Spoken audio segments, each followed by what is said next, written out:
Yang penting bagaimana cara identifikasi HBK di lokasi Bapak Ibu. Tulis aja di setiap orang pemiliknya berapa, nanti jumlahkan totalnya, ya. Jadi kemungkinan yang bisa diproduksi oleh di kawasan hutan desa Bapak dan Ibu sudah bisa diketahui. Tapi itu namanya perkiraan kan? Perkiraan boleh kan? Daripada tidak ada angka sama sekali ya. Jadi nggak bisa memperkirakan, nggak bisa ada memperkirakan untuk suplai bahan baku ya.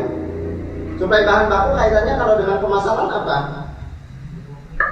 Itu kaitannya nanti dengan rantai pasok ya. Rantai pasok. Kalau sedikit, ya itu benar. Artinya kalau mau diusah, betul Pak Ayan itu. Kalau misalnya suplai bahan bakunya sedikit, ya nggak berkelanjutan. Karena apa? Karena produk kita pasti tersendat. Misalnya contoh apa Pak? Emping, misalnya ya, emping. Misalnya emping. Ya betul. Jarang, betul. Konsumen banyak yang suka emping dan penjualannya cukup bagus. Tapi bahan baku dari kita sedikit. Nah, nanti di bisnis kanvas model ada strateginya. Gimana strateginya? Salah satunya kita bermitra. Pihak-pihak mana yang punya emping, punya suplai melinjo, kita harus tahu. Jadi kita tidak mengandalkan dari produksi sendiri. Berarti kita harus bermitra dengan yang lain yang punya emping. Kita sebagai penampung untuk kita olah menjadi emping. Jadi supaya berkelanjutan. Tapi kalau terputus juga, nah nanti kita cari ininya. Nah itulah nanti kenapa strategi pemasaran penting. Nanti di terakhir materinya ini. Nah sekarang identifikasi jasa wisata. Identifikasi jasa wisata ini saya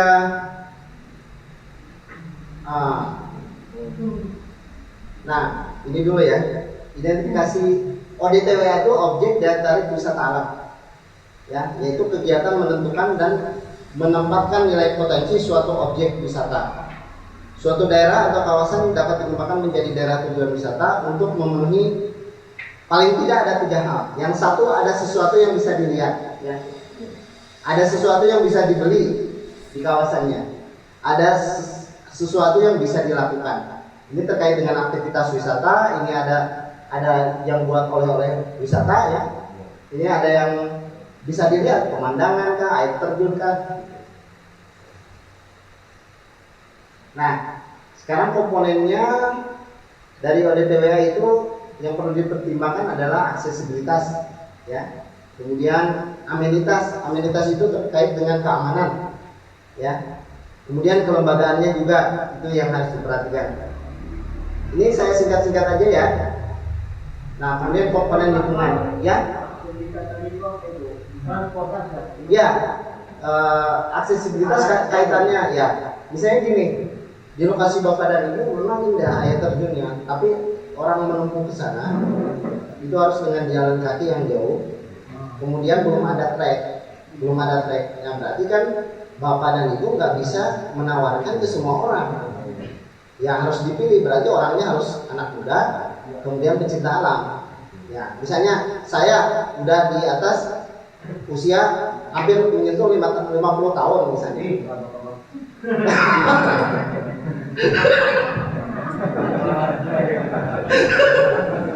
Berarti tua banget ya Pak.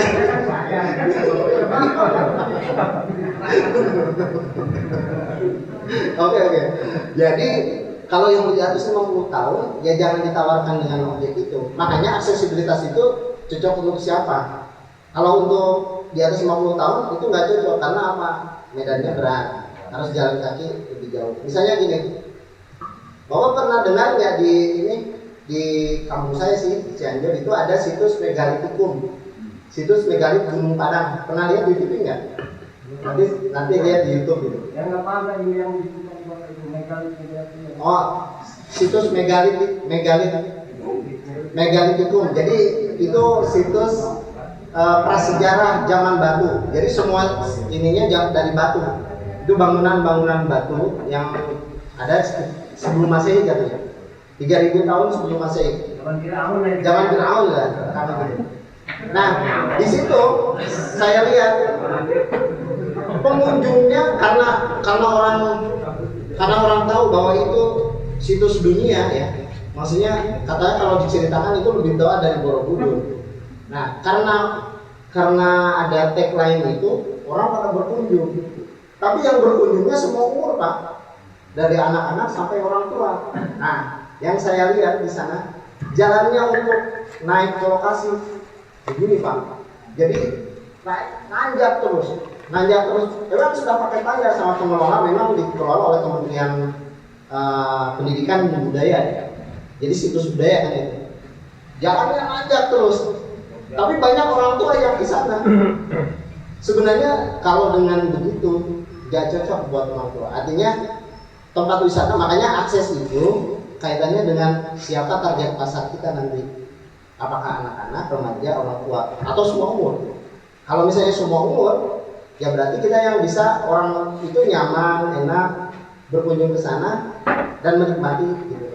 Kalau misalnya banyak orang tua yang katanya capek, kemudian nggak ada tempat buat makan termasuk gitu ya. Kan itu yang terkait dengan aksesibilitas. Itu ya. Nah sekarang kita ini kalau tekniknya ini Bapak bisa ini ya, bisa studi literatur, observasi atau wawancara. Tapi ini jenisnya wisata ya. Itu wisatanya kalau di lokasi Bapak bisa wisata ilmiah nggak di hutan desa? Bisa. Wisata ilmiah itu wisata yang terkait dengan keilmuan. Misalnya mengenal jenis pohon. Bisa kan? Mengenal jenis pohon bukan hanya ilmiah, nama ilmiahnya udah tahu semua, tanggal misalnya apa ya nama ilmiahnya Mindi apa nama ilmiahnya lupa lagi saya juga. Misalnya mani tahu kalau mahoni misalnya durian nama ilmiahnya kadu. Ya. Nama Sunda pisan itu. Nama ilmiahnya sama semua, tapi nama di lokal tiap lokal beda. Ada yang nama kadu, ada yang nama durian, ada nama apa gitu ya. Nah itu wisata ilmiah, bisa ya. Kemudian ya.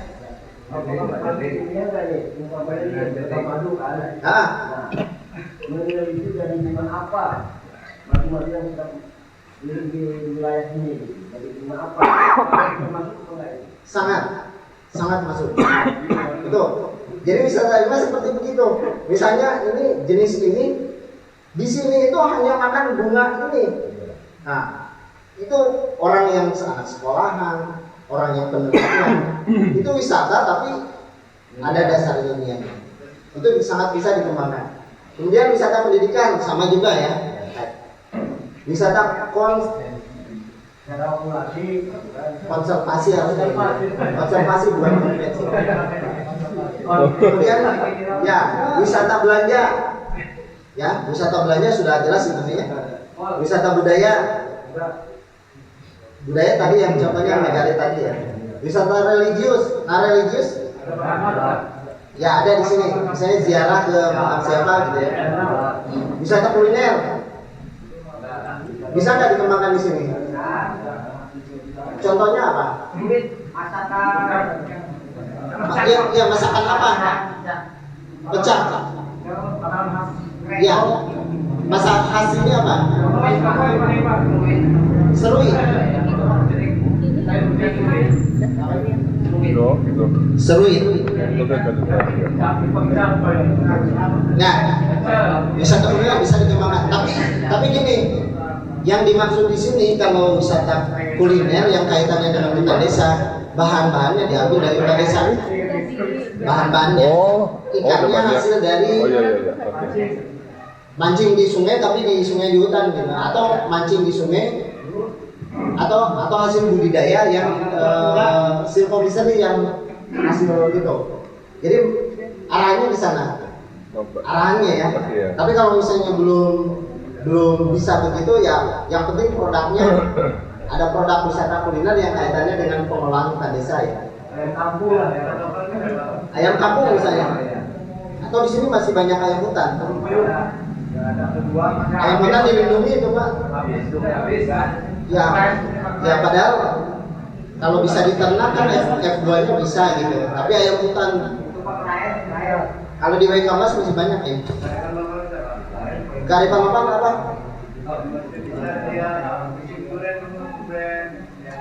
Oh, mungut duren. Nah itu kategorinya apa ya? Nunggu lah minimal paling. Yang nunggu, ya kayak ya seperti Filipin kan? Ya, kayak Musangking dia tunggu. Ya, udah jam 11 ya. Ini contoh kegiatannya ada apa? Objek daya tarik wisata alam hutan, bahari dan geologi. Kalau geologi itu gua ada nggak di sini? Nggak ada ya. Biasanya di daerah Kars. Nah kemudian ini cara identifikasinya dengan membuat kuesioner, observasi di lapangan, kunjungan ke lapangan ya, mencatat objek ya dan jasa lingkungan yang ada, kemudian memetakannya di lokasinya, kemudian ada nah yang paling penting itu adalah ini FGD-nya Pak yang penting. Jadi diskusi kelompoknya untuk menentukan apanya, untuk merencanakan program interpretasi itu kaitannya dengan apa, bagaimana kita bisa menceritakan hal-hal yang terkait dengan alam kepada pengunjung, itu interpretasi ya. Jadi misalnya gua atau yang jelas di sini apa, air terjun aja ya, interpretasinya misalnya air terjun ini ketinggiannya berapa, kemudian debit airnya berapa, kemudian kalau musim kemarau ini surutnya sampai di mana, kalau musim penghujan ini membahayakan enggak. Nah itu interpretasi nanti dikaitkan dengan pengelolaan hutannya, misalnya ini debit airnya masih tetap tiap tahun mengalir begini karena di hutan ini cukup terpelihara. Itu bisa interpretasi namanya. Nah yang dicatatnya tentunya terkait dengan nama, ciri-ciri khusus, kemudian manfaat dan fungsi di mana saja ditemukan, kemudian eksotik atau endemik, kemudian sejarahnya seperti apa. Itu yang kaitan dengan objeknya, kemudian untuk bahan sebagai bahan untuk interpretasinya. Nah bagaimana cara analisisnya? Analisisnya itu ada dengan ADO ini. ADO itu ini analisis daerah operasi objek daya tarik wisata alam. Ini nanti Bapak baca aja ya caranya, yang jelas di sini ada daya tariknya, bisa dari kan ada apa? Ini daya tarik ya, aksesibilitas, kemudian sarana dan prasarana, dan hasil total akhir. Nanti caranya ini mungkin ada di plat tersendiri Pak di kami ya, namanya di plat pengelolaan wisata alam ya, ada di plat tersendiri. Jadi kalau ngitung-ngitung sampai begini ada di plat tersendiri ya. Tapi paling tidak Bapak udah tahu apa yang dicatat dalam identifikasi wisata alamnya. Nah kemudian analisisnya nanti mungkin bisa kalau misalnya dibaca kemudian mau bertanya ke saya boleh ya, karena dari waktunya ini nggak cukup. Nah kemudian ini untuk kanvas model, ini juga digunakan untuk bagaimana kita mengidentifikasi objek daya tarik wisata ya. Keunggulan-keunggulan apa yang ditawarkan ke konsumen ini nih. Ini akan dibahas nanti berbarengan dengan praktek hari kedua. Jadi ini saya tidak sampaikan sekarang. Yang jelas kanvas model kalau gambarnya seperti ini ini ada 9 blok kanvas model yang nanti kita akan praktikkan di hari keempat ya, bukan hari kedua. Maksudnya hari kedua di praktek dan hari keempat kita di sini. Nanti kita akan mengisi ini, siapa customer segmennya, kemudian customer relationship-nya, ini siapa konsumennya, kemudian nilai proposisi apa yang ditawarkan ke konsumen, kemudian bagaimana hubungannya dengan konsumen, kemudian salurannya apa, kemudian aktivitas utamanya apa, kemudian struktur biayanya seperti apa, dan arus pendapatannya seperti apa.